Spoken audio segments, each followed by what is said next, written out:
আমরা প্রকৌশলীর কাছে যাচ্ছি। নাজনীন আক্তার, সে দেখি আবার উদ্যোক্তাও বলেছিলেন আমাকে। তো আমরা উদ্যোগ নিয়ে আগে কথা বলি, আসল কাজের জায়গাটা একটু পরে যাই। Thank you. বেসিক্যালি আমি তো ইঞ্জিনিয়ারিং করার পরে বুয়েট থেকে পাশ করার পরে আসলে মোস্ট অফ দ্য কেসেস দেখা গেছে যে আমাদের বান্ধবীরা সবাই দেশের বাইরে যাওয়ার একটা পরিকল্পনা থাকে এবং আমার ব্যাচের আমরা 10 জন বান্ধবী ছিলাম, ইনফ্যাক্ট 9 জনই এখন বাইরে আছে। সো আমি একমাত্র বাংলাদেশে।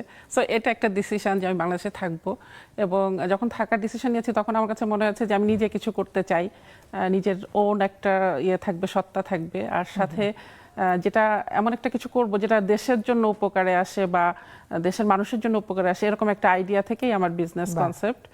এবং আমি প্রথমে শুরু করেছিলাম, আমার উদ্যোগ ছিল এটাকে বলে অ্যাক্টিভেটেড কার্বন, মানে রিসাইকেল প্রোডাক্ট, যেটা আমরা আপনারা চিনবেন, যেটা আমরা সবাই মেয়েরা খুব ভালোভাবে চিনি, যে নারকেলের যে হার্ড পার্টটা মালাই থাকে ওইটা ফেলে দেওয়া হয় বা পুড়িয়ে ফেলা হয়, তো ওইটা রিসাইকেল করে আমি অ্যাক্টিভেটেড কার্বন তৈরি করি। এটা আমার প্রথম উদ্যোগ।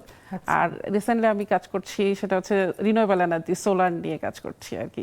এটা বাংলাদেশের জন্য খুব গুরুত্বপূর্ণ। মানে পড়াশোনা আপনাকে ছাড়ছে না বা আপনিও পড়াশোনা ছাড়ছেন না? আমি এটা আসলে গ্রাজুয়ালি একে ভালোবাসেন।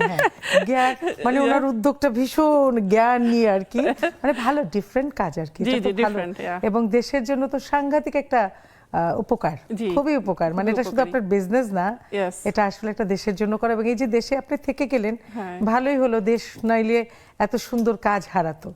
এবং দেশের জন্য থেকে দেশের জন্য চিন্তা করলেন। কি বলবো, আমি অন্যদের জন্য এটা বলি, যেমন এখন ইয়াং ইঞ্জিনিয়ার যারা পাশ করছে, মেয়েরা স্পেশালি, তারা সবাই আমাকে মানে ইন এ সেন্স তার আইকন হিসেবে দেখে, যে আমরা আপনাদের থেকে এই যে একটা অনুপ্রেরণা, যে আপনি যে বাংলাদেশে থেকে কিছু করেছেন এবং আমাদের জন্য একটা উৎসাহ যে মেয়েরাও করতে পারে।